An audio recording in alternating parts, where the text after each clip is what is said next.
Hello and welcome. It's time to let the day dissolve, to let go of its concerns, its sharp edges, and its noise. It's time to settle in, to feel the weight of your body supported, to feel the gentle pull of comfort as you begin to drift. Your only task now is to breathe in and out. Tonight, we are not going on a journey to one single place or to follow one single life. Instead, we are drifting back into the very atmosphere of a time long past, the medieval world. It is an era that we often paint in broad, simple strokes, a time of soaring faith, of knights in shining armor, of grand cathedrals. But beneath that simple image lies a world of profound and fascinating contradiction. It was a time of almost unimaginable structure, where every life had its place, every star had its meaning, and every law was handed down from God. And yet, it was also a time of deep, earthy, and chaotic absurdity, a time when logic, as we know it, seemed to take centuries-long naps. Tonight, we are going to explore that contradiction. We will drift through a world where rigid laws were created to manage the most unbelievable events, where the highest ideals of faith were shadowed by the most human and secret sins, and where the deepest paranoia of the court coexisted with the most absolute, unshakable loyalty. There is nothing you need to do, nothing to remember. Just allow my voice to be a guide, a gentle presence in the darkness as we wander the quiet, dusty corridors of the past. Let your mind drift on the stories or simply on the sound as you make your way toward a deep and restful sleep. Our journey begins not in a grand throne room or on a bloody battlefield, but in a humble courtroom, in a small French town where a most unusual defendant is about to make history. Imagine yourself for a moment in the French town of Falaise. The year is 1386. The air in the courtroom is heavy, not with the scent of polished wood and paper, but with the smell of damp stone, unwashed wool, and the faint, earthy tang of the street outside. The room is packed with serious-looking men, their faces stern and composed, as if they are pretending this is all perfectly normal. There are judges, robed and solemn. There are witnesses, ready to give their testimony. And there, in the defendant's position, is the accused. It is a pig. The creature is a sow, an ordinary farm animal, nameless, and very likely just hungry on that fateful morning. It has been chained and formally charged. The crime, as the court understands it, is murder. The pig, wandering the street, had attacked a child. It was a tragic event, absolutely. But this was an era where the rhythms of life and death, even farm life, were seen through a different lens. Instead of simply shrugging off the incident as a grim reality of coexisting with livestock, the townsfolk decided to apply the full, solemn weight of human law. And so, the pig stood trial, a full trial. The charge was read, accusing the animal of acting with malice aforethought. If this were true, it would, of course, make this sow one of the most intelligent pigs in recorded history. But in the medieval mind, everything in God's creation, even a pig, existed within a moral ecosystem. And if that ecosystem went rogue, someone or something had to answer for it. An attorney was assigned to the pig. We can only imagine his task, perhaps the most awkward gig in legal history. We can picture him standing before the jury, perhaps arguing that his client was merely following its nature, or, as the narrator suggests, declaring, "My client oinks in protest." The judge listened to the arguments, nodding gravely. The witnesses presented their facts, and then the verdict was delivered. Guilty.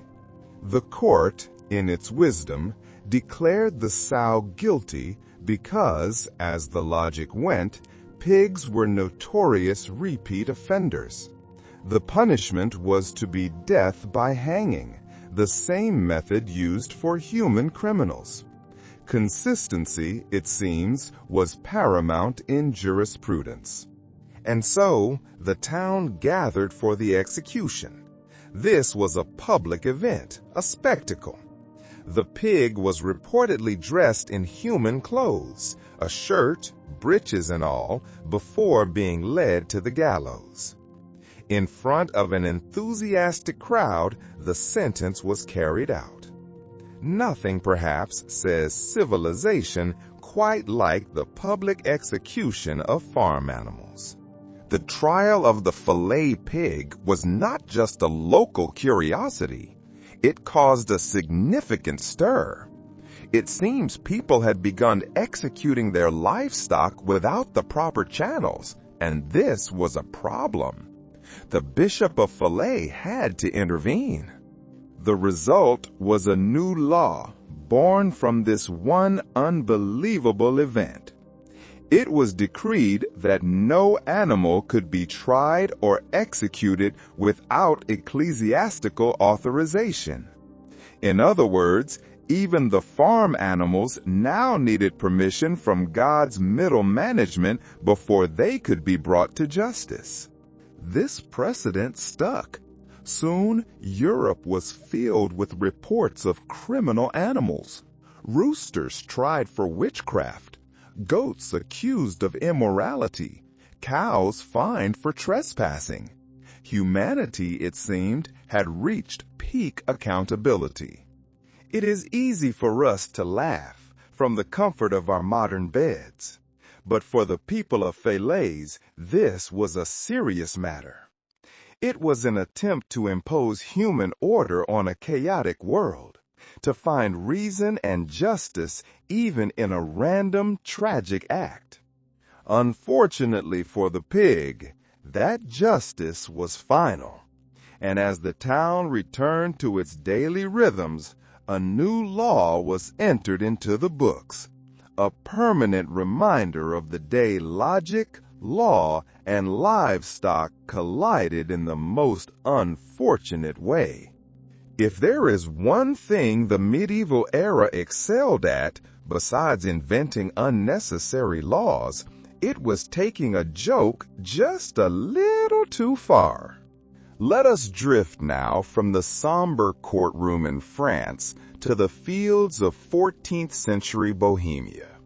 Imagine the sound of a tournament, the thunder of hooves, the splintering of lances, the roar of the crowd. For a bored nobleman, these events had become repetitive.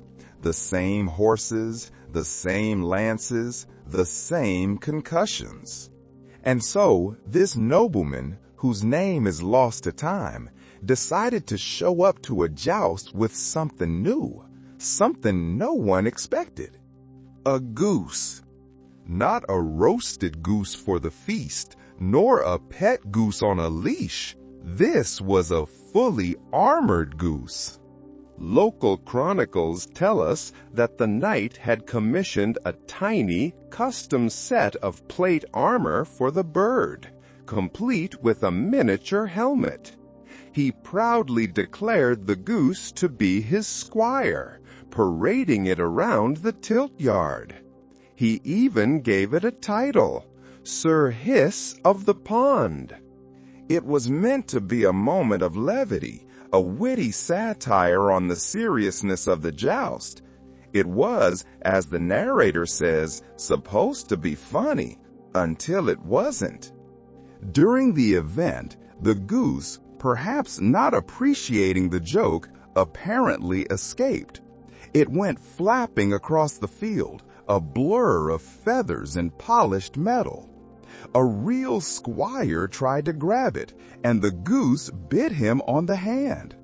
Then, in a final act of chaotic bravery, it rammed into the legs of a passing warhorse. The horse, a massive animal trained for battle but not for armored fowl, panicked. It threw its rider, and chaos erupted. By the time the dust settled, 3 knights were injured, a goose was dead, and everyone had learned a valuable lesson. Birds make terrible armor bearers. Naturally, instead of just laughing it off as a prank gone wrong, the authorities reacted in the only way the medieval mind knew how. They legislated it. A new decree was issued. It explicitly banned the dressing, arming, or mounting of animals in imitation of noble combatants. The ruling, with all the seriousness of a royal edict, also extended to beasts of burden, fowl, and pets of domestic origin. It was, in short, the official legal Latin for "don't give your chicken a sword." The law remained on the books for decades. We can imagine future generations of scribes and lawyers reading it, utterly confused, wondering what great catastrophe could have possibly inspired such a specific and bizarre prohibition. The answer, of course, was one very determined goose and one knight with far too much time on his hands. Now, let us travel south to medieval Germany, to another tournament, this one clouded by a different kind of excess. The year is 1364. A nobleman named Count Heinrich von Schwarzburg arrives at a jousting tournament absolutely plastered. This, in itself, was not unusual. Knights were expected to drink. Medieval water, after all, could often be more dangerous than the tournament itself. But Count Heinrich took it a step further. He insisted loudly that he fought better while spiritually fortified. Accounts of the day say he entered the arena swaying in his saddle. He dropped his 14-foot lance 3 times before he could even begin his charge. Still, he shouted, "Let the glory of Saint Michael guide my aim." Seconds later, he thundered down the field. He missed his opponent entirely. Instead, he impaled a nearby monk who had been standing on the sidelines praying for everyone's safety. It was a moment of dark, poetic irony. The scandal was immediate. The crowd was perhaps entertained, but the church was horrified. Miraculously, the monk survived, though it's reported he spent the rest of his life avoiding outdoor events. The local duke, fearing this might turn into another animal trial situation, called an emergency council. The result was yet another brand new law, born of a single chaotic incident. No knight shall compete in tournament or trial of arms while under the influence of drink or fermented brew. It was, in effect, Europe's first recorded anti-drunk driving regulation, except the vehicles were war horses and the airbags were monks. This law, the Drunken Joust Decree, became official throughout the Holy Roman Empire. It didn't stop knights from drinking, of course. It just made them more creative about hiding it. And so, one inebriated noble turned medieval chivalry into a cautionary tale, proof that even in full plate armor, stupidity always finds a way. From the spectacular chaos of the joust, let our minds drift to something quieter, more fundamental to the rhythm of medieval life. Let's imagine the smell of a 14th century London bakery in the early morning, the warmth of the ovens, the comforting scent of yeast and baked grain. In medieval England, bread wasn't just food, it was politics you could eat. Every loaf, every crust, every crumb was regulated by law. Bakers had to follow the assize of bread and ale, a powerful regulation that dictated the precise size, weight, and price of every loaf, down to the ounce. It was a system designed to ensure fairness and prevent bakers from cheating the populace. But the law was very specific. It dictated weight and price. It said nothing about shape. Until, that is, one ambitious baker ruined it for everyone. Sometime in the 14th century, a baker in London decided to show off. Perhaps he was bored with the endless sameness of his loaves. Perhaps he just wanted a little attention. Whatever his motive, he baked a beautiful round loaf, and to make it special, he embossed it with a decorative ring around the top. Unfortunately for him, that decorative ring looked exactly like the king's crown. The loaf was an immediate hit at the market. People started calling it the royal bread. One customer, perhaps unwisely, joked that it looked fit for His Majesty's table. In a society where sarcasm, especially directed at the crown, could be a capital offense, that comment was enough to start an inquest. Word eventually reached a royal official.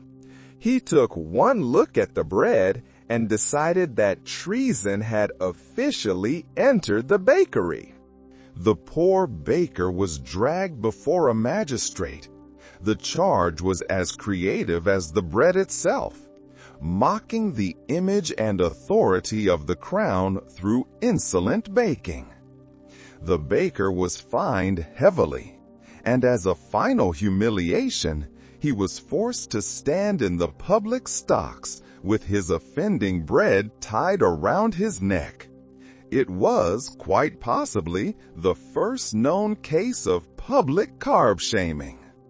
To prevent any future bread-based blasphemy, Parliament was forced to act. A new regulation was issued. No loaf, it declared, was to bear royal or sacred resemblance in shape or design. Bake all you want, but don't get artistic. Creativity was now officially a crime. It sounds ridiculous to us, but medieval rulers lived in fear of symbolic rebellion. A commoner couldn't criticize the king directly, but they could mock him in pastry form. And nothing scared those in power quite like the idea that the common folk might find humor in their divine authority. And so, one overly decorative loaf of bread gave birth to the first anti-satire law in English culinary history. The moral was clear. In medieval Europe, never let your food look smarter than your king. Now, let us leave the warm bakery and travel to a place of supposed silence and discipline, a 14th century Italian monastery. Imagine the life of a monk. It was one of devotion, silence, and chanting. The Gregorian hymns were the soundtrack of their lives, repetitive, slow, and depressingly holy. But a group of Benedictine monks decided their chanting needed a little more passion. One night, a particularly creative monk, and historians suspect wine was involved, slipped in a few new verses. These verses were not from Scripture. They were borrowed from a popular tavern tune about a maiden fair and faithless. The new rhythm caught on.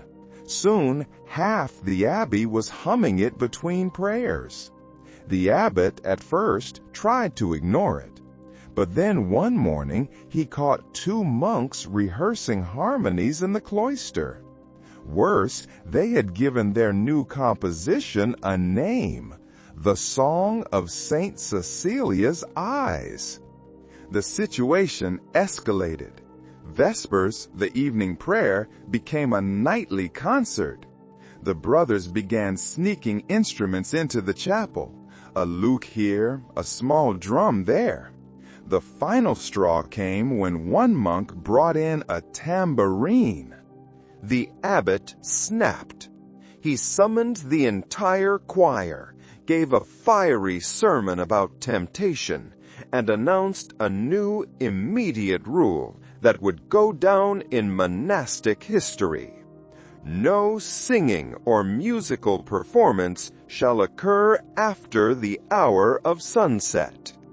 It was, in effect, the world's first medieval noise complaint. The monks were furious. They argued that their music brought them closer to God. The abbot replied that God probably preferred silence. The band survived for centuries, long after the abbey itself had turned to ruin. The irony, of course, is that those same rebellious monks had accidentally invented an early form of polyphony, the very musical foundation of European choral art. And so, even in the most sacred of spaces, a single spirited incident led to a new law, silence in creativity, all because even holiness apparently had a bedtime. We have seen how medieval law scrambled to manage the behavior of people and animals. But the medieval mind also saw agency and even malice in the inanimate world. Let us drift now to 15th century England, to a grand estate owned by a nobleman named Lord Humphrey of Catterick. Lord Humphrey owned several horses, a large home, and a disturbingly personal relationship with his carp pond. These weren't just any fish to him. He had named them. He fed them by hand.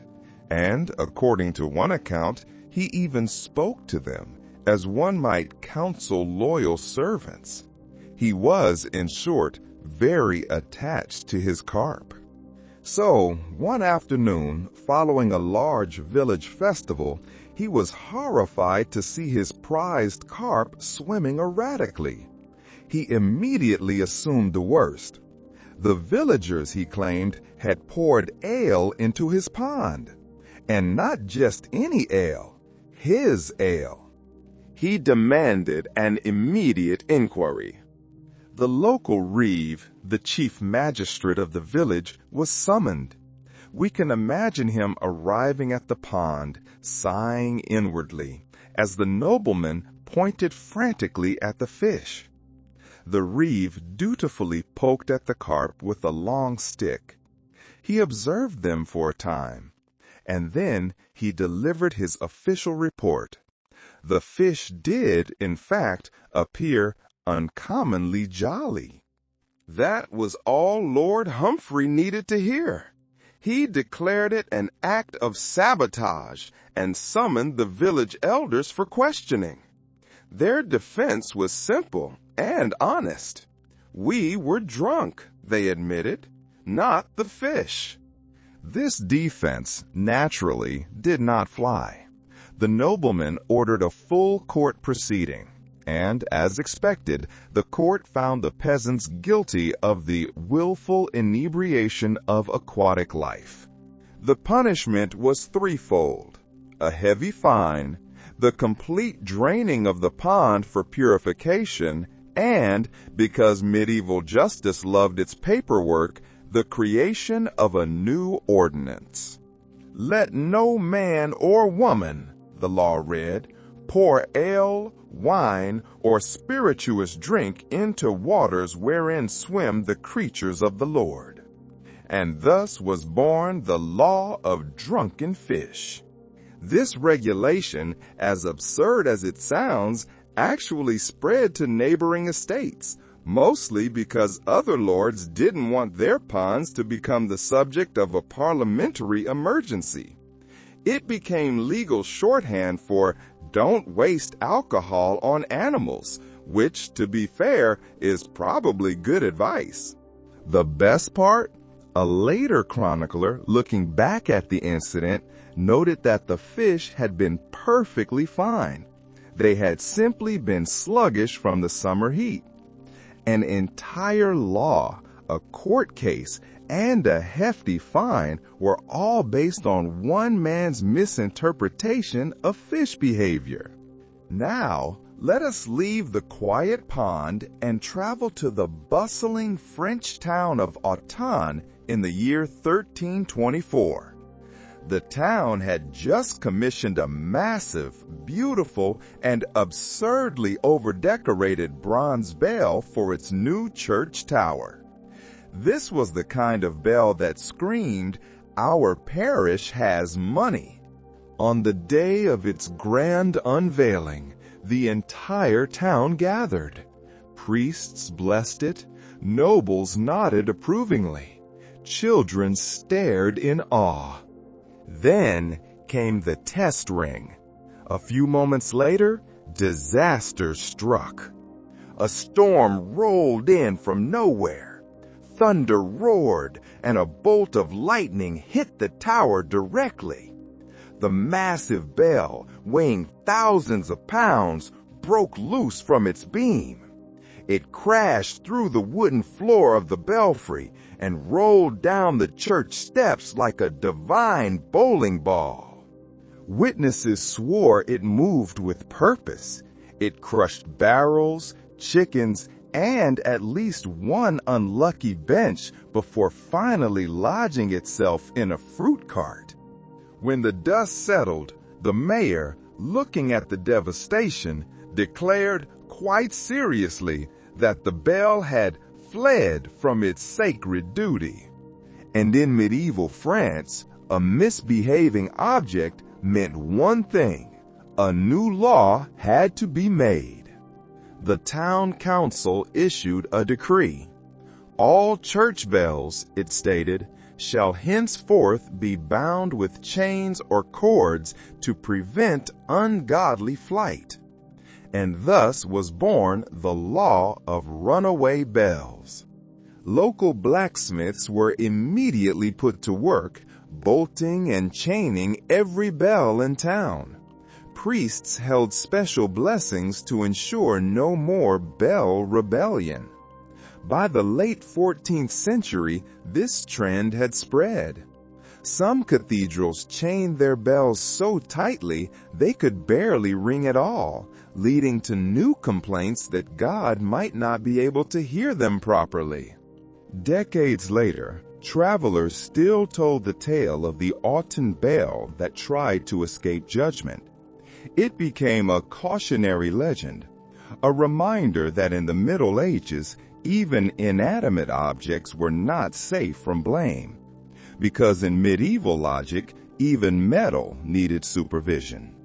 As our journey continues, we find the law stretching its reach into matters of faith, honor, and even basic modesty. Let's imagine a tavern in the 12th century Kingdom of Castile. The air is thick with smoke and the murmur of conversation. A priest, Father Rodrigo de Var, is locked in a heated theological debate with a knight. The topic, as one might expect after 5 pints of monastery ale, is whether Saint Michael could defeat a mortal warrior in single combat. It started as harmless pub theology, but pride was the currency of the Middle Ages, and neither man could back down. The knight, losing his patience, called Father Rodrigo a coward in cloth. Rodrigo, filled with holy or perhaps fermented spirit, replied, "May God strike you down, or failing that, I shall." The next morning, both men showed up in a field outside town. The knight arrived in full armor, carrying a lance. Father Rodrigo arrived in his robes, clutching a sword that reportedly still had candle wax on it. Witnesses claimed that before the duel began, Rodrigo calmly blessed himself, perhaps history's most confident flex. Against all logic and all odds, the priest, with a lucky swing, managed to disarm the knight. The crowd erupted in cheers. The church, however, did not. When word reached the local bishop, he nearly had a stroke. A priest defeating a knight in a formal trial by combat was unthinkable. Not because it was sinful necessarily, but because it was deeply embarrassing. The bishop feared it would set a terrible precedent, encouraging clergy to settle their arguments with swords rather than scripture. Within a week, an emergency council was convened in Toledo. The ruling was swift and clear. No servant of God, it declared, shall henceforth bear arms, nor engage in duel, tory, or violent sport. And just like that, the clergy combat ban was born. It was the medieval church's version of an HR memo saying, "Please stop fighting your coworkers." Of course, enforcement was spotty. The warrior monks of the Templars probably laughed while polishing their swords. But for ordinary priests, the message was clear. The next time someone called them a coward, they would simply have to mutter, "I'd smite you, but canon law forbids it." One drunken duel had, in an instant, forever separated the clergy from the chivalry. Now let us leave the dusty fields of Castile and drift to the 15th century city of Prague. Imagine a brutally hot summer day. The air is thick and still. A craftsman, a carpenter named Marek the Builder, is repairing a section of the city wall. The sun is relentless. The work is hard. And Marek, deciding that modesty was optional, stripped off everything but his work boots. He continued his work, hammering away like Adam with a hammer. By mid-morning, this spectacle had drawn quite an audience. Unfortunately for Marek, that audience included a royal procession passing through the city gate. Among the onlookers was Queen Barbara of Scilly, who was, reportedly, not amused. Accounts differ on what shocked her more, the nudity itself, or the enthusiasm with which Marek waved his mallet in greeting. By evening, the entire city of Prague was buzzing with the news. A naked man had labored before the queen.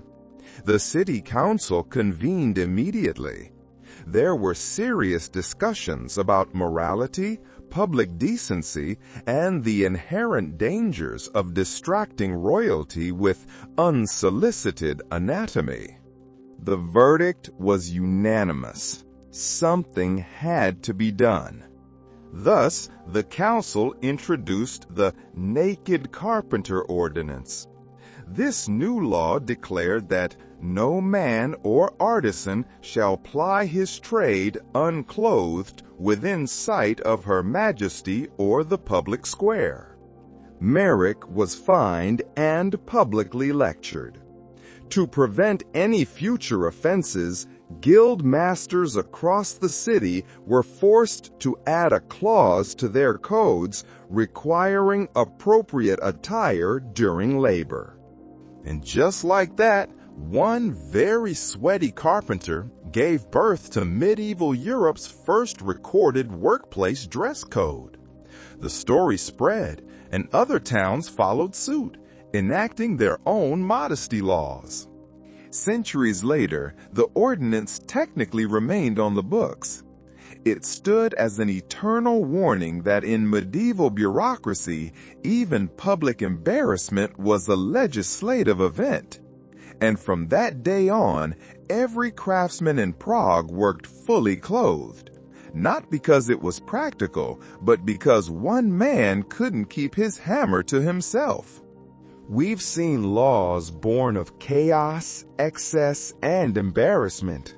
But the medieval legal system also grappled with forces that lay beyond the realm of the rational, forces they perceived as supernatural, demonic, or simply unnatural.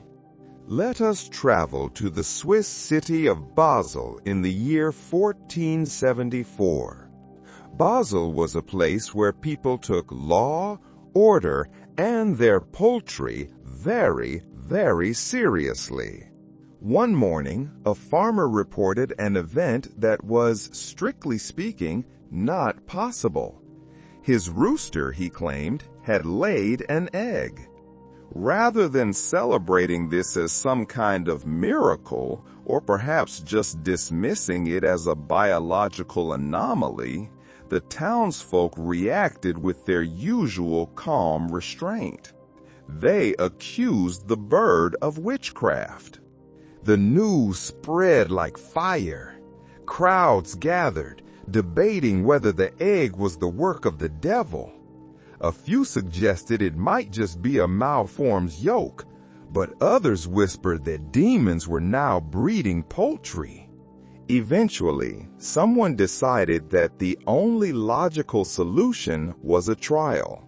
So, the rooster was formally arrested, confined to a small wooden cage, and charged with unnatural production. A public defender was appointed, a gesture that, in hindsight, feels particularly optimistic. The trial drew hundreds of spectators. The judge, presumably with a straight face, solemnly listened as witnesses swore they had seen the egg with their own eyes. They also testified that the bird had appeared deeply unrepentant.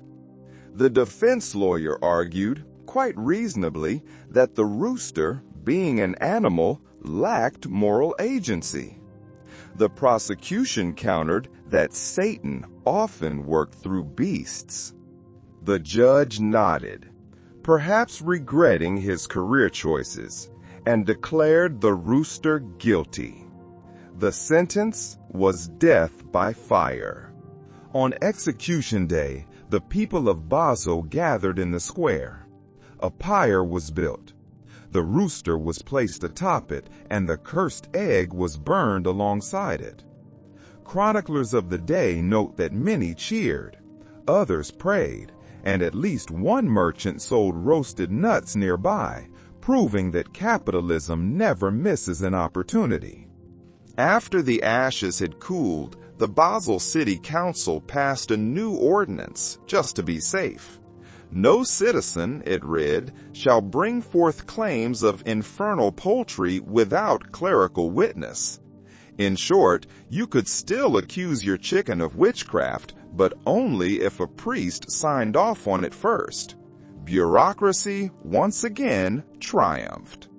Historians, of course, later concluded that the egg was likely just an undeveloped mass of tissue, a common biological occurrence. But by then, the legend was set in stone. Now, let us leave the unfortunate rooster and drift south to 14th century Florence, a city of art, ambition, and, apparently, haunted shoes. A local cobbler named Giovanni da Rossi was known for his exceptional craftsmanship. His boots were sturdy, his slippers elegant. One evening, a nobleman stormed into Giovanni's shop, furious. He claimed that a pair of boots he had purchased the week before had walked on their own. Naturally, Giovanni laughed, until the nobleman produced witnesses.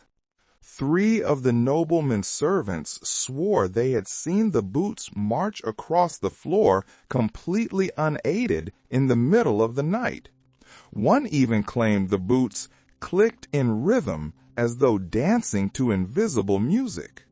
Within days, the entire neighborhood was convinced the devil had taken up cobbling. People began inspecting their own shoes for signs of possession. Giovanni's business, once booming, collapsed overnight. Desperate to prove his innocence, Giovanni called for an official investigation. Because, of course, nothing clears your name like a medieval trial about haunted footwear. The city magistrates, taking the matter with complete seriousness, summoned theologians, blacksmiths, and even a tailor to testify. After much debate, the council ruled that no proof of demonic activity could be found. But to prevent any future supernatural shoemaking, they drafted yet another new regulation. No craftsman, the law stated, shall enchant, curse, or otherwise imbue apparel with motion unnatural to its purpose. And so the law of haunted shoes was born. The truth, it turned out, was far simpler. The nobleman's servants later admitted that one of them had moved the boots as a prank, and the others had joined in for fun. By the time they confessed, however, the law was already carved into the city's records. It remained there for centuries, a reminder that when superstition met government, even your shoes could end up on trial. We have seen the medieval world attempt to legislate animals, objects, and even the supernatural. It seems only fitting that in their quest for ultimate order, they would eventually turn their legal minds to the divine itself. Our journey takes us now to 14th century France, to a small, quiet village near Limoges. Etienne Dubois, he returns from Mass one morning, breathless, gathering his neighbors. He claims to have witnessed a sign from God. His cow, he swears, his ordinary cow, had begun weeping during the sermon. Real tears. It was, he declared, a message of compassion and repentance. His neighbors, caught up in the fervor, agreed. The local priest, however, did not. Within days, the village was transformed. Pilgrims flooded in, eager to see the weeping cow. Merchants, sensing opportunity, set up stalls selling food and trinkets. Someone even started selling holy milk in small clay jars. The priest, seeing his parish turn into a theological farmer's market, begged the bishop to intervene. The bishop arrived, skeptical but curious. He inspected the towel, he prayed over it, he waited. Nothing. Then, after a few awkward minutes of silence, the cow blinked and let out a single tear. The crowd gasped. The bishop frowned. This, he declared, requires verification. And so a tribunal was convened, not to investigate a sin, but to investigate a miracle. For 3 days the church council investigated. They interviewed Etienne, the cow's owner. They interviewed the local cheesemaker. They even interviewed a deeply confused veterinarian. After 3 days of deliberation, the church concluded that while the event was certainly impressive, it ultimately lacked sufficient spiritual merit to be considered divine. The miracle was officially rejected. And to prevent any future bovine blasphemy, the diocese issued an official decree. "Let no miracle be proclaimed," it read, "without episcopal examination, lest false wonders lead the faithful astray." And so, the law of unapproved miracles was born. Overnight, spontaneous holiness became a regulated industry. Anyone claiming to have witnessed a miracle, a bleeding statue, a glowing loaf of bread, an unusually polite sheep, now had to file for approval. Unsanctioned wonder-working was punishable by fines, penance, or worst of all, paperwork. Miracles, of course, didn't stop. They just got quieter. Peasants whispered about glowing crucifixes in secret, praying their saints wouldn't do anything too noticeable and attract the attention of the auditors. As for Etienne's cow, she was declared blessed but not miraculous, and lived out her days in peace, or perhaps mild confusion. This endless, obsessive desire for order, this need to document and legislate every aspect of existence, from the shape of bread to the tears of a cow, from drunken jousters to runaway bells, it paints a picture of a world desperate for structure, a world that believed, perhaps needed to believe, that everything could be managed, categorized, and controlled by human law. But as we drift away from the public ledger and the law book, we find that beneath this rigid surface of order, a very different world existed. A world of shadows, whispers, and profound hidden disorder. A world where power was not held by laws, but by secrets. Let us leave behind the brightly lit, if slightly absurd, world of public law, and drift into the torchlit shadows of the medieval court. Here, the rules are unwritten, and survival depends not on what is decreed, but on what is concealed. We are entering the realm of poison. In the high courts of medieval Europe, power was a delicate, fragile thing, an illusion built on alliances, smiles, and secrets.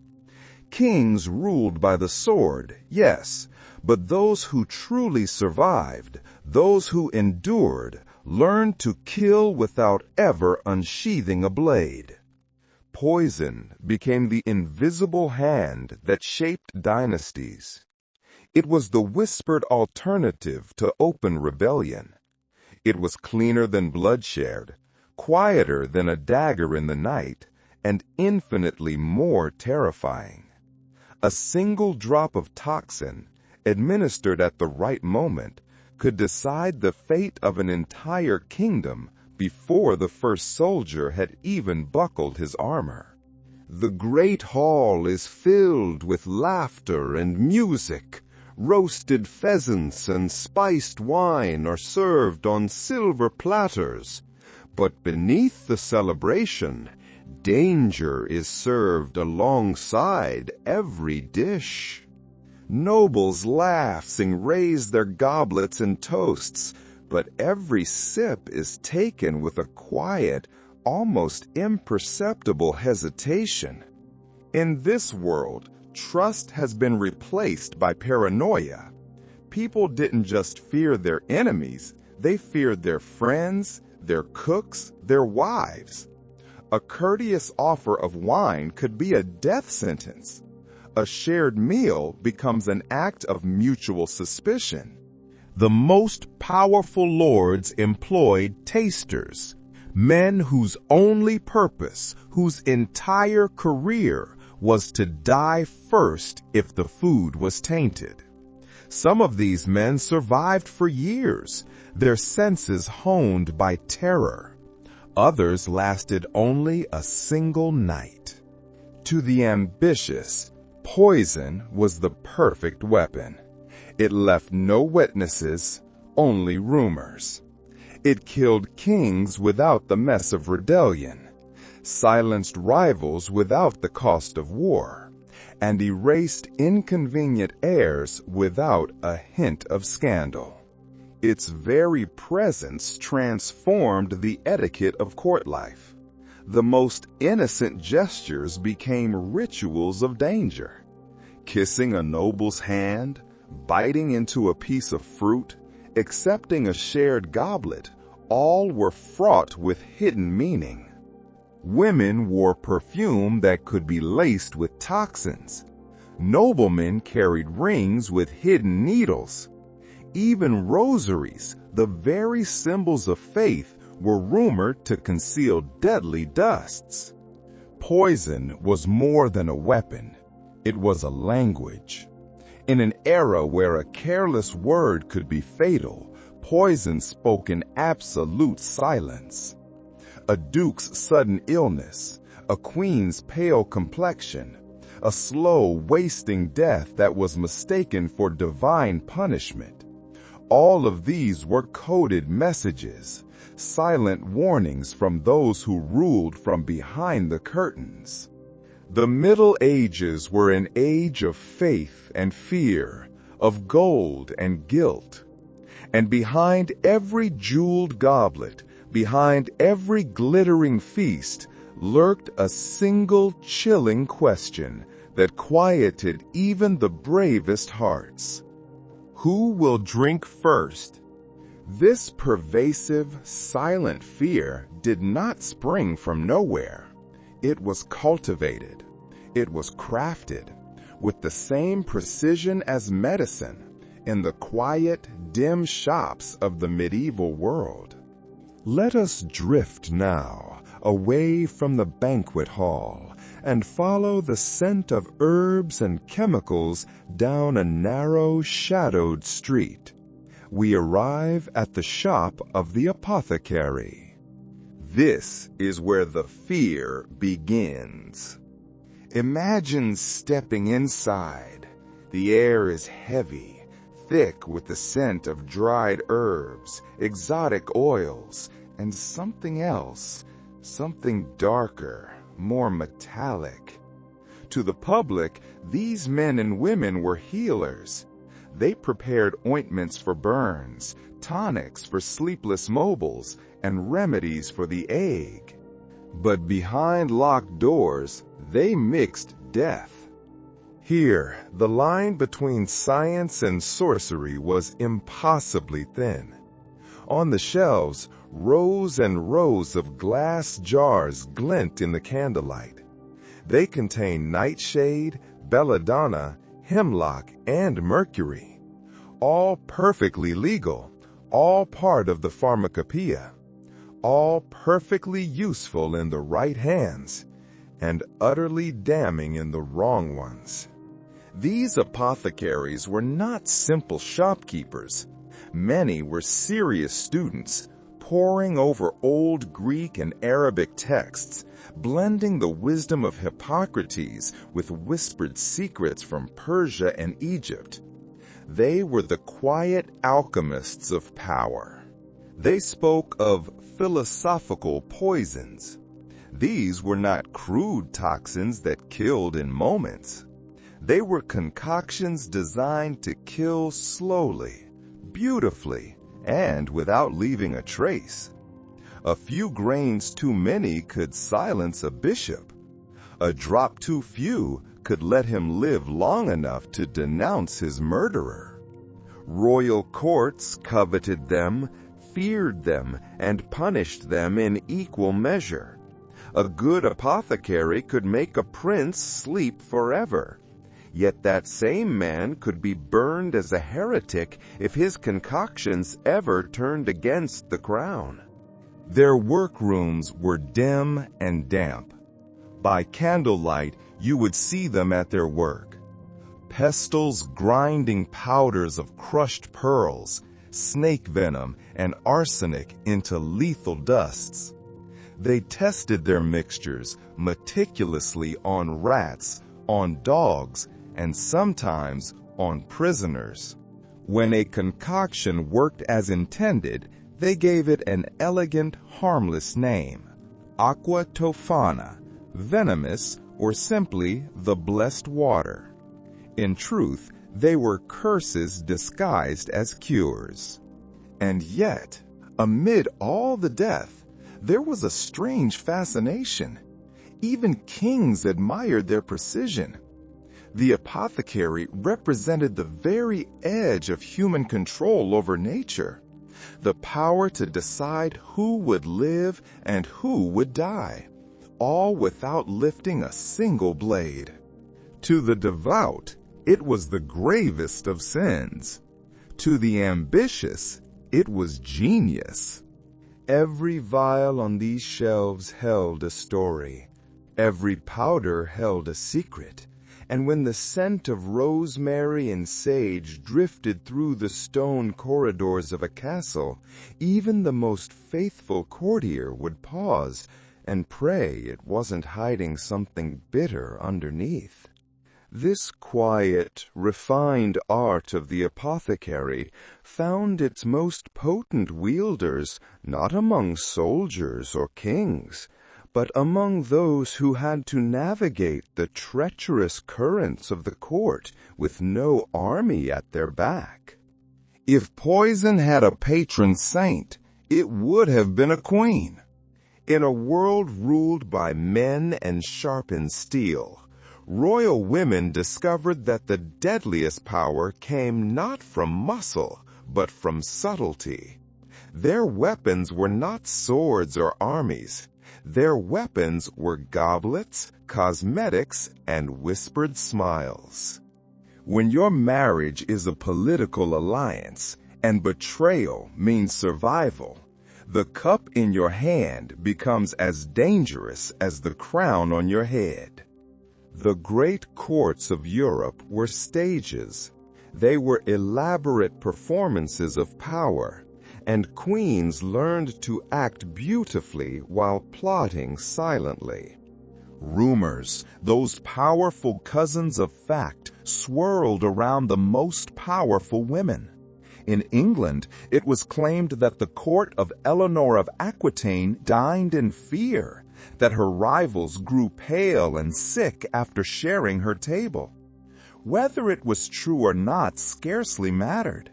In the Middle Ages, belief was as potent as any venom. But it was across the Alps, in the glittering, cutthroat courts of Italy, that the art was perfected. Here, the Borgias became legend. Let us imagine Lucrezia Borgia, daughter of Pope Alexander VI. Her reputation became so stained by rumor that her name alone came to mean treachery wrapped in silk. It was said that Lucretia wore a special ring, a masterpiece of deadly artistry. It had a hidden compartment, concealed beneath a rotating gemstone. A single subtle twist could release a drop of poison into a cup as she passed it, or onto her own fingertip, offered in a seemingly harmless greeting. One sip, one kiss, and a man might begin to cough his last confession. Whether she truly used this ring, or if it was even real, mattered little. Fear itself was power, and Lucretia wielded it masterfully. Other women followed this example, in fact or in rumor. Queens in France and Spain learned to command their own apothecaries, demanding mixtures that could soften a husband's temper or erase him entirely. This silent game was played by lovers, courtiers, and even nuns. The same merchants who sold love potions to desperate women also supplied assassins. Many pretended to seek affection when, in truth, they sought freedom. The risk, of course, was enormous. If caught, even royal blood could not wash away the stain of this particular kind of murder. A queen could trade her crown for a noose, her beauty for eternal infamy. But in a time when every alliance was fragile, when men held the sword and the throne, these women found their own rebellion in secrecy. They found their power not in the law, but in the vial. They found it in the shimmering, uncertain depths of a jeweled cup. The art of poisoning, as practiced in the medieval era, relied on one crucial element: deception. It was an art of taste, texture, and, above all, timing. A deadly meal in the Middle Ages did not look suspicious. It looked delicious. The grand feasts with their complex flavors were the perfect camouflage. Honey-glazed meats, strongly spiced sauces, heavy imported wines, and candied fruits from distant lands. All of these provided the perfect mask for a lethal dose. A poison was tasteless to the careless diner, but a master assassin could make it part of the flavor profile itself. The heavy use of cinnamon, for instance, could easily mask the metallic tang of arsenic. A dark, rich wine could hide the bitterness of belladonna, and a thick, savory soup could carry death as easily as it carried salt. At royal tables, food became theater. The kitchen was both a laboratory and a battlefield. Cooks were interrogated before banquets. Tasters, as we know, were summoned like priests before a sacrament. The first bite of every dish was a small, quiet act of courage.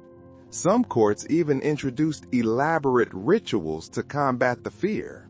The host might eat from every single dish first, in full view of the guests. Or servants would perform mock tastings, all to display loyalty and safety. And still, people died. When they did, the symptoms, vomiting, seizures, fever, delirium, were often blamed on other things.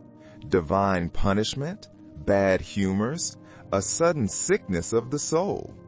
Few understood the science of toxicology. Even fewer dared to voice their suspicions aloud. The poisoners, however, understood everything. They knew that timing mattered even more than the dose. A poison that killed too quickly was amateurish. It created suspicion, panic. A poison that killed too slowly, on the other hand, might allow the target to flee, to recover, or to find an antidote. The ideal poisoner aimed for elegance, death after a day, or perhaps two, just enough time for rumors to grow, for the victim's enemies to make mistakes, and for the poisoner to be long gone. Chronic poisons were especially admired. Small, repeated doses of mercury, antimony, or lead. These could mimic a natural illness for weeks, even months, before killing cleanly. These slow deaths fooled even the best physicians, who would often prescribe remedies that only worsened the condition, or sometimes even contained more of the very substance that was killing their patient. One of the most notorious examples was the infamous aqua tofana. It was a colorless, tasteless concoction made of arsenic, lead, and belladonna. It was sold to noblewomen in small vials, cleverly disguised as holy water from the shrine of St. Nicholas in Naples.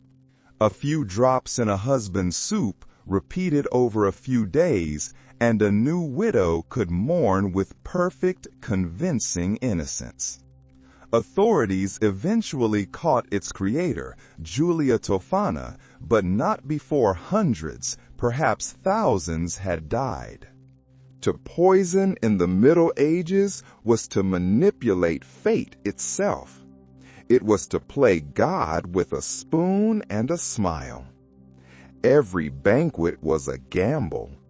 Every toast was a prayer. And as the candles burned low and the goblets clinked, death waited patiently, silently, among the silverware. By the late Middle Ages, the craft of the poisoner had become so refined, so necessary to the mechanics of power, that its trade demanded organization. Not every killer used a blade. Some wore robes, counted beads, and pretended to serve God. Let us drift now into the most unsettling shadow of all, the place where faith and poison met. Hidden beneath monasteries, in the libraries of apothecaries, and even in the corridors of cathedrals, secret networks of poisoners began to emerge. These were men and women who sold silence in bottles. They were the guilds that no king dared to acknowledge, though many quietly relied on them. Within their ranks, the line between saint and sinner blurred to the point of vanishing. Many of these holy apothecaries began their careers as physicians or herbalists. They were trained in monastic libraries, where the knowledge of plants and minerals was considered a form of divine wisdom.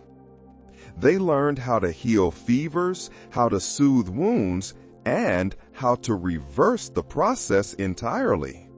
A tincture of monkshood could purify a body. A slightly different dose of belladonna could send a soul to judgment. Some of these men took holy vows by day and mixed venoms by night. They believed themselves to be instruments of justice, not murder, pruning the branches of a corrupt world. Church authorities knew. They always knew. But as long as the death served a holy or political purpose, eyes were conveniently closed. The papal courts of Rome, the bishops of France, even the inquisitors themselves, all at times sought the services of these specialists. A pope could not draw a sword. It was beneath his station. But he could bless a vial. And when heretics, political rivals, or inconvenient nobles fell suddenly ill after a papal feast, no one dared to speak the word poison. It was simply God's will. These secret guilds communicated through coded messages, symbols, and prayers. A sprig of wolfsbane carved into a wooden door might mark a safe house. Letters were written in the form of recipes. A note reading, "Add 2 parts of trust, 1 of forgiveness," might really mean 2 drops at supper, 1 at confession. Even the confessional booth, that most sacred space of privacy and absolution, became a place of negotiation. Guilt and payment were whispered in equal measure through the screen. But the church's shadow was not eternal. In time, scandals broke through. The bodies of cardinals and courtiers began piling up faster than grace could explain them away. Trials were held, but always in secret, always with key witnesses disappearing. Some poisoners vanished into distant abbeys, their silence bought with protection. Others, like the infamous nun of Hildesheim, were reportedly buried alive in their own cloisters, a brutal way to preserve their secrets forever. Still, the knowledge survived, because poison, unlike a sword, could not be confiscated. It lived in the mind. It was carried in prayers and hidden in the very rituals of faith. And as the church bells tolled over the great cities of Europe, those who understood their true meaning smiled, knowing that death, in its most subtle form, still knelt at the altar.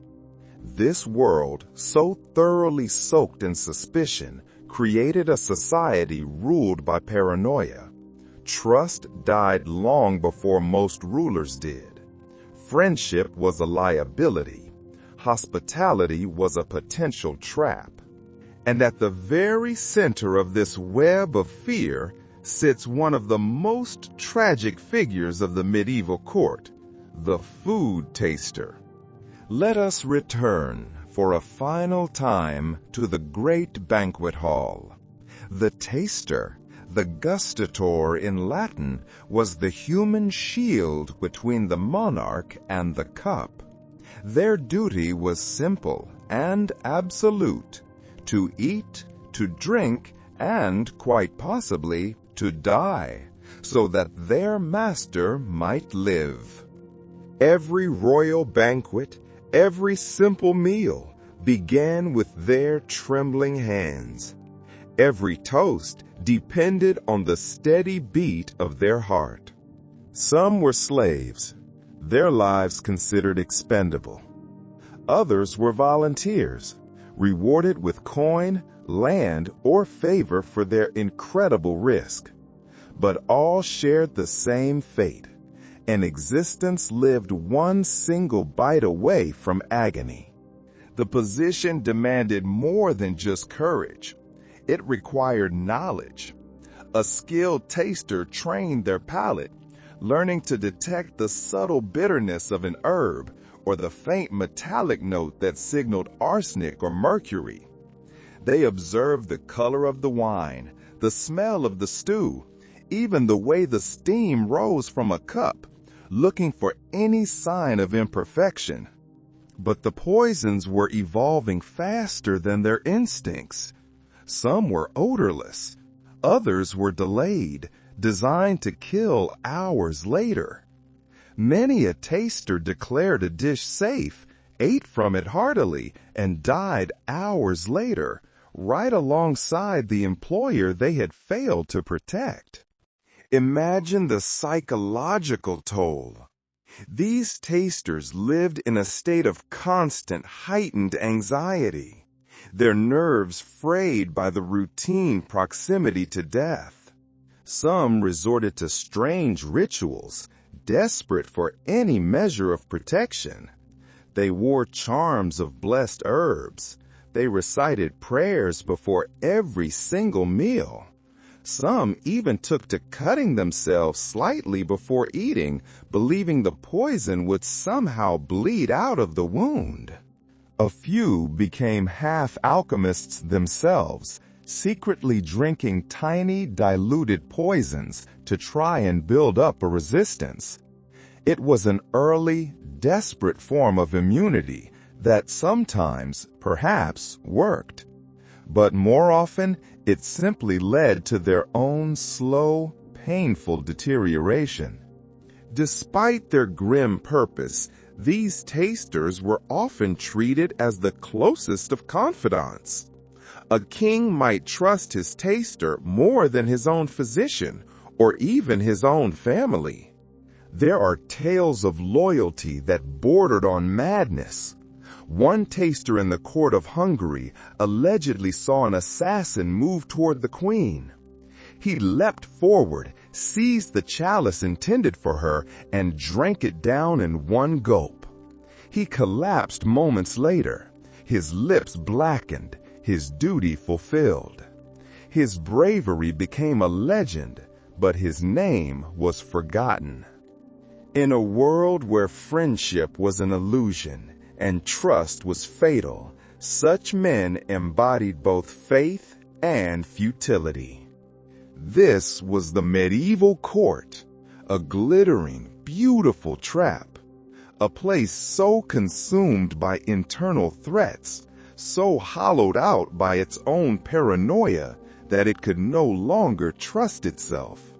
And when a king can no longer trust his own people, his own family, his own food, he must look outward. He must find loyalty in a place so foreign, so remote, that it is untouched by the rot within. He must look to the frozen north. Our story now makes a great turn. We leave the poisoned chalice and the shadowed hall, and we feel a new, clean, cold wind. We are drifting north, to the very edge of the medieval world, to the lands of ice and iron. These lands, where the sun barely rose in winter, produced a different kind of man, the Vikings. They had already carved their legend into the coastlines of Britain and France, but by the late 10th century, their longships, those magnificent dragon-prowed vessels, turned eastward. They glided through the black waters of the Baltic and into the great winding rivers of the lands known as the Rus. What they sought now was not new land to settle. They sought new masters to serve and new fortunes to claim. These were warriors shaped by hardship. They had grown up in frozen fjords, trained since childhood to wield the axe and shield with an effortless, brutal efficiency. Their world was ruled by simple, hard truths: honor, blood, and silver. Raiding was a way of life, a form of survival, and loyalty was a contract paid in gold.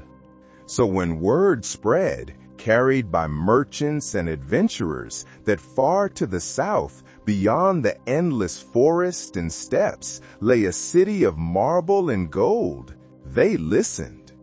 The city was Constantinople, the queen of cities.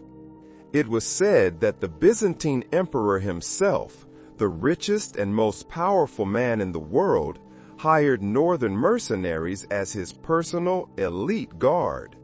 Men who would answer to no general, no local noble, but only to the throne itself. The journey was long and merciless. Imagine these men leaving their homes, setting out on this great river road. They followed the Dnieper and the Volga, hauling their heavy ships over land on rollers, past massive rapids, battling storms, wolves, and the fierce raiders of the steppe. Many died before ever glimpsing the Aegean Sea. This route, this way from the Varangians to the Greeks, became the lifeline between the cold north and the dazzling south. At the heart of it stood the city of Kiev, ruled by Norsemen who had settled there generations before. Kiev became a great trading hub, where furs, honey, and amber were exchanged for Byzantine silks, spices, and coins stamped with the emperor's face. Many Northmen swore service in Kiev first, fighting for the Rus princes, proving their mettle before continuing south to seek the emperor's ultimate favor. By the time these warriors, these Varangians, finally reached Constantinople, they were no longer mere raiders. They were veterans of the river wars, tempered by hardship and united by a single purpose. The Byzantines called them Varangoi, from an Old Norse word Varangyar, meaning oath men, and their oaths were sacred. Their arrival at the imperial court caused both fascination and unease. Imagine these towering foreigners with their braided beards and furs, carrying axes taller than children, standing amidst the polished marble and perfumed silk-clad courtiers of the palace. They had not come to beg or to bow. They had come to serve. And in doing so, they would carve their saga into the very heart of the empire story. When the first Varangians arrived in Constantinople, they found an empire weary from betrayal. This was the world we just left, a world of plotting generals, scheming eunuchs, and palace daggers. The emperor, Basil II, known to history as the Bulgar Slayer, was a hard man who understood a hard truth. Survival required men who could not be bought. And that is why he turned to the north. In the year 988, after the conversion of Prince Vladimir of Kiev to Christianity, Basil struck a deal. Vladimir sent 6,000 of his fiercest warriors south to Constantinople. In exchange, he received gold, imperial ties, and marriage to the emperor's own sister. These 6,000 men, battle-hardened, untamed, and utterly foreign, became the foundation of the Varangian Guard. From that moment, they were bound by a sacred oath, not to the state, not to the people, but to the emperor himself. They were loyal to him alone, even above the empire they served.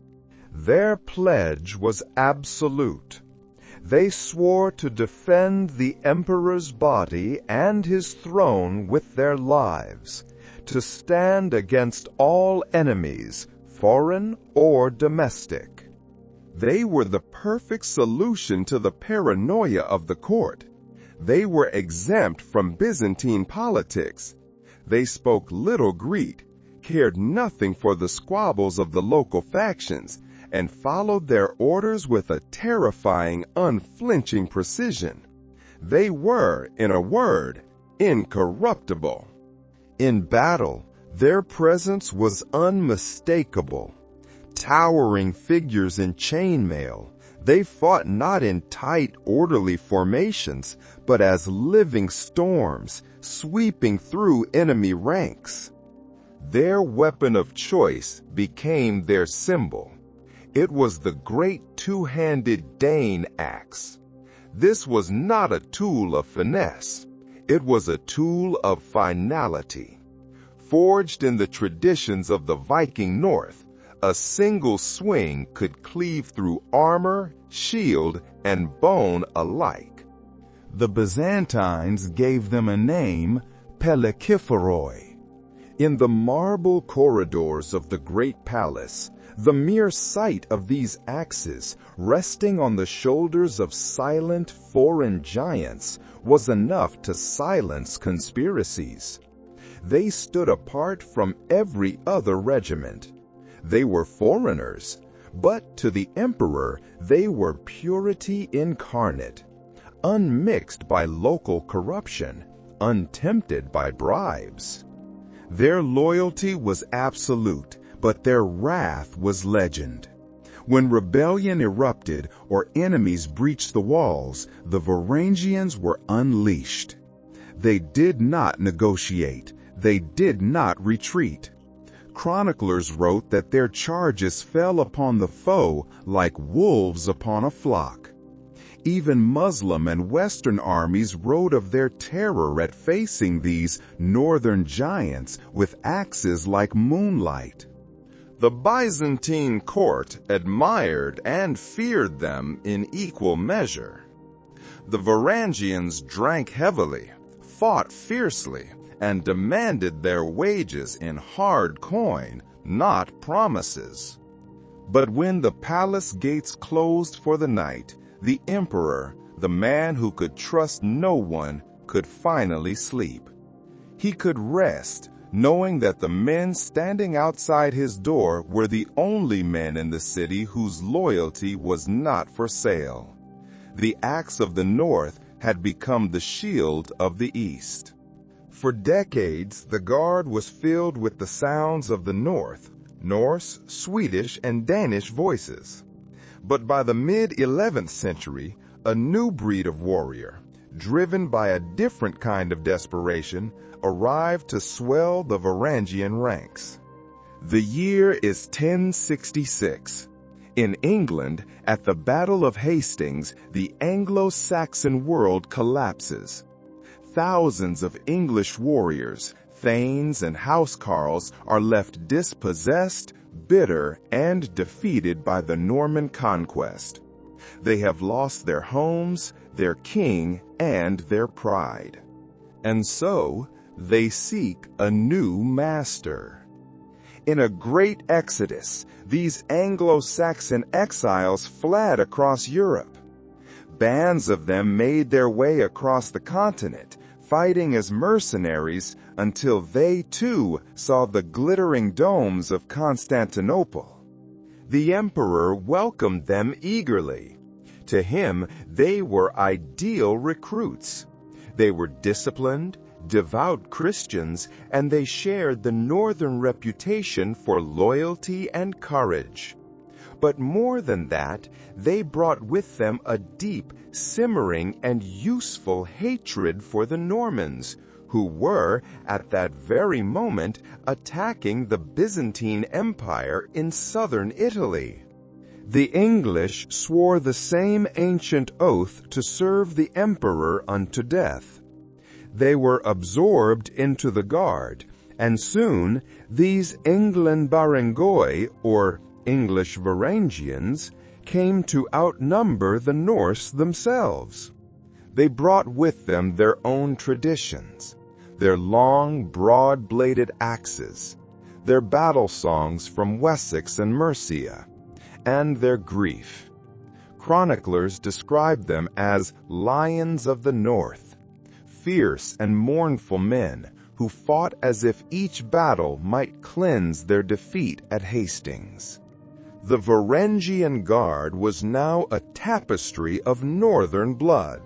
Scandinavians, Englishmen, Danes, and Icelanders, all serving shoulder to shoulder beneath the double-headed eagle of the empire. They still drank hard. They still swore loud. They still fought with terrifying precision.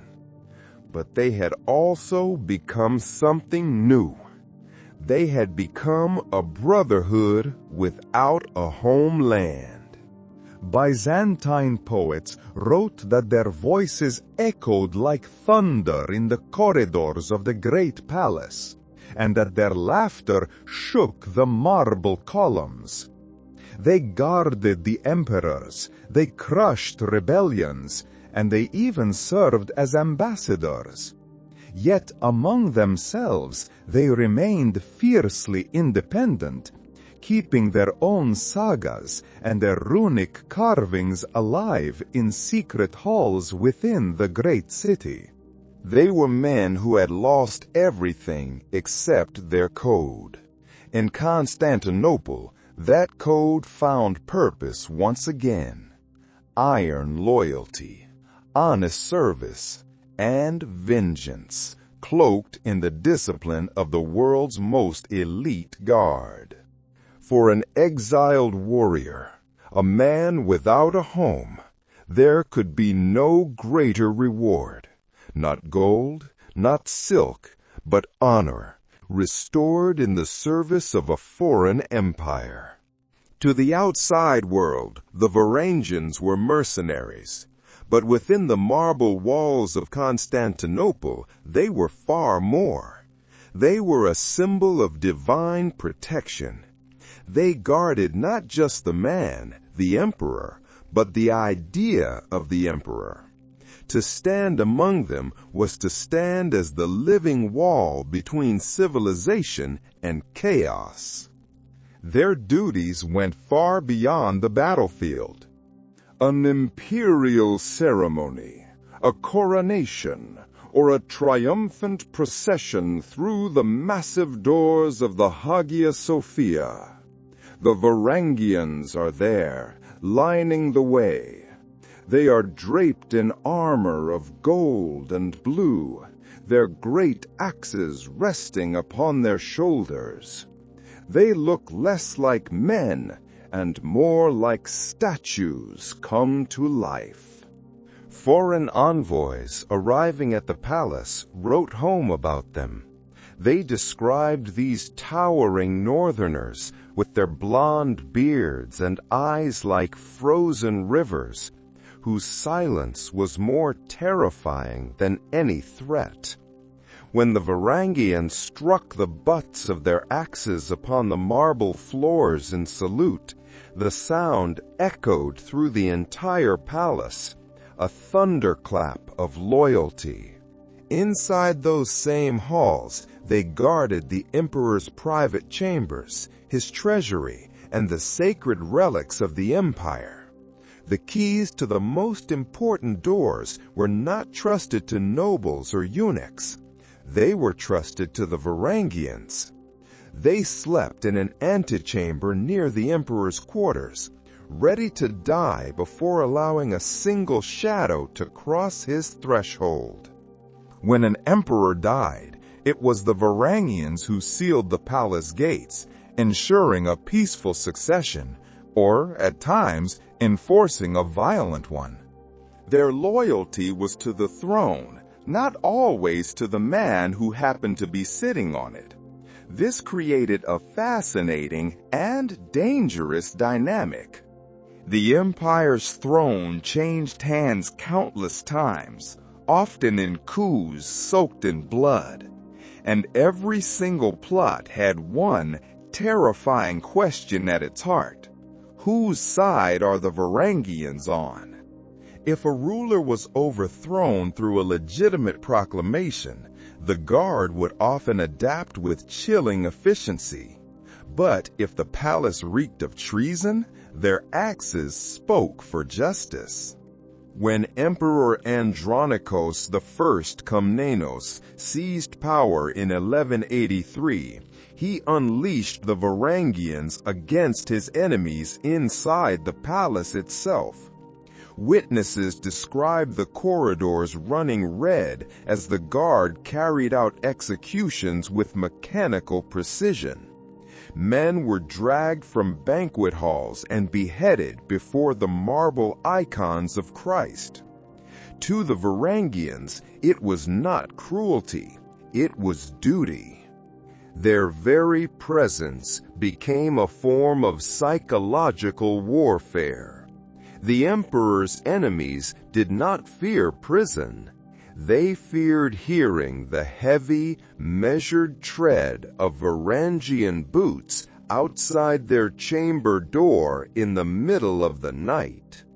In a world where treachery was as common as prayer, they were the one constant: brutal, disciplined, and incorruptible.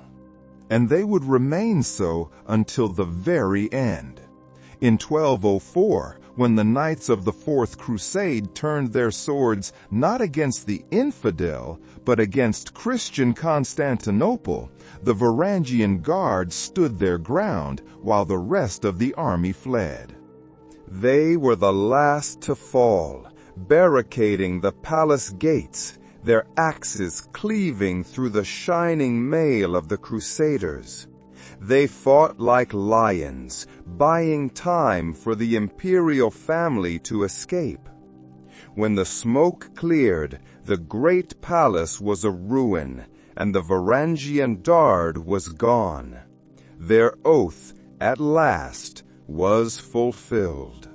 The Varangians' final, loyal act was against an army that perfectly embodied the theme of our journey tonight: the profound contradiction of the medieval age. The Knights of the Fourth Crusade, who sacked a Christian city, were part of a movement that began with the highest, most soaring ideals of faith. Let us drift back. to the beginning of that movement.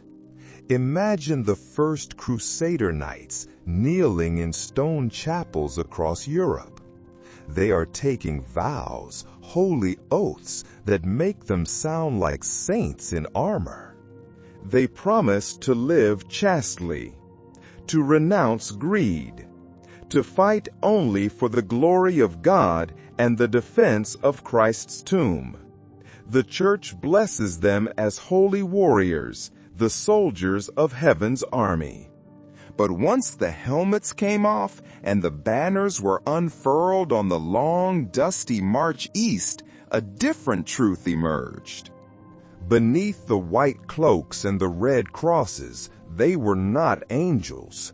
They were men, burning with the same desires they had just sworn to destroy. The journey to the Holy Land was long and punishing. Many of these knights were leaving behind debts, fading reputations, or families they were glad to escape. The crusade was not just an act of faith, it was an escape. The Church promised them salvation, the full forgiveness of all sins, and eternal paradise. But the lords and princes also promised them land, plunder, and worldly glory. And as they marched for months, starving, sweating, and killing in the name of God, the line between devotion and indulgence began to blur, and then to vanish completely. They would pray in the morning, their heads bowed in devotion. By noon, they would be slaughtering the inhabitants of a village that lay in their path. They would kiss the cross on their sword hilt and then use that same sword to loot a church before dusk. Even the chroniclers of the age, writing under papal favor, could not hide it entirely. They wrote of men who had taken vows of purity, only to be seen days later in the taverns of Antioch, drunk on sweet wine, boasting of their sins with local women. One bishop complained in a letter that the Knights of Christ have turned into wolves of greed. And yet, to the outside world, to the pilgrims who saw them, their sanctity remained untouched. Steel glinting in the sun, banners of the cross fluttering above the blood-stained streets. To that pilgrim, these warriors were the very arm of God. But to those who lived among them, they were the embodiment of contradiction.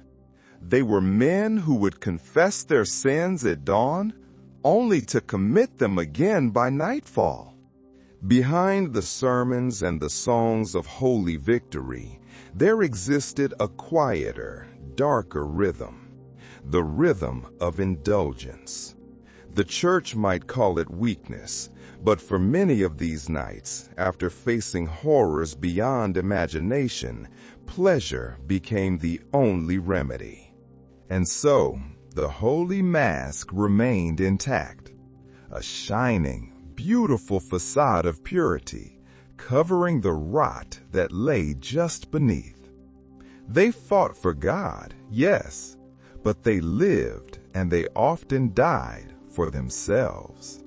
Jerusalem, the city of God, was supposed to be the heart of holiness, the final reward for the pious. Yet under Crusader rule, it often resembled a marketplace of temptation. Let us walk, in our minds, through the streets of the Crusader kingdom. By day, the city is filled with the sound of prayer. Pilgrims from every corner of Christendom move in solemn processions, their faces awed. But by night, the same alleys pulse with a different energy, with laughter, with wine, and with flesh. Where holy relics were sold by priests in the morning, pleasure was sold by women in the evening. The Holy Land had become profitable, and sin had become its most reliable currency. Brothels stood only a few streets away from the Church of the Holy Sepulchre, the very site of Christ's resurrection. Knights who had sworn vows of chastity marched into them under the cover of darkness, their red crosses hidden beneath their cloaks. Chroniclers in the East wrote of women from all nations, Greek, Syrian, even widows of fallen soldiers, gathering near the Crusader camps. Some of these brothels paid taxes directly to the Crusader lords who frequented them. Chastity, like everything else, had a price. Wine flowed just as freely. Imported from Cyprus and Italy, it filled the taverns that lined the markets of Acre and Tyre. Soldiers drowned their guilt in it, boasting of their victories and their sins in the same breath. Gambling tables stood next to holy shrines. Dice rolled while monks chanted in nearby chapels. For the common pilgrim, it was a dizzying, confusing sight. Here was the tomb of Christ surrounded by merchants, swindlers, and drunken knights. Preachers tried to warn the faithful, calling the Crusader states Sodom reborn. But few listened. Too much gold flowed through those streets. For all their vows of poverty, many knights became merchants of sin and armor. War had opened the trade routes, and with them came temptation. The Holy Land, meant to be the meeting point of heaven and earth, had become the world's most lucrative black market. Knights who had sworn to die for God now smuggled his relics for profit. Ships flying the cross unloaded not supplies, but barrels of stolen wine, silks looted from Byzantine churches, and perfumes from Muslim caravans. Some knights sold sacred icons to Venetian merchants, who then resold them to churches back in Europe as genuine artifacts. Others made fortunes selling fake holy relics, splinters of the true cross, vials of Christ's blood, or bones of St. Peter. Bribery was everywhere. Captains paid Crusader officials to overlook the sale of forbidden goods. Even bishops joined the racket, blessing ships that were secretly smuggling weapons to the enemy. The church thundered against this greed from distant Rome, but its local representatives often just took their cut in gold. The crusade had begun as a spiritual war. It had become a business venture, wrapped in scripture. If sin was their habit, then piety was their disguise. The Crusader knights became masters of appearances, publicly humble and privately indulgent. Every act of vice was carefully balanced by a public gesture of faith, a confession, a large donation, a pilgrimage within the pilgrimage. They understood the art of cleansing their image, if not their souls. And in a world where holiness could be bought, forgiveness was just another transaction. When word of the brothels, the smuggling, and the corruption reached Europe, the knights responded not with repentance, but with ceremony. They built magnificent chapels inside their castles. They sponsored public processions. They paraded relics before the people. They sinned in secret and prayed in public, ensuring their reputations remained as polished as their swords. Faith had become an accounting system. Sin in one column, indulgence in the other. In the end, this dream, this grand contradiction, could not last.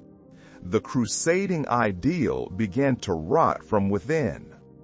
The knights who had vowed to reclaim the Holy Land were now too busy fighting each other, their greed eclipsing their faith.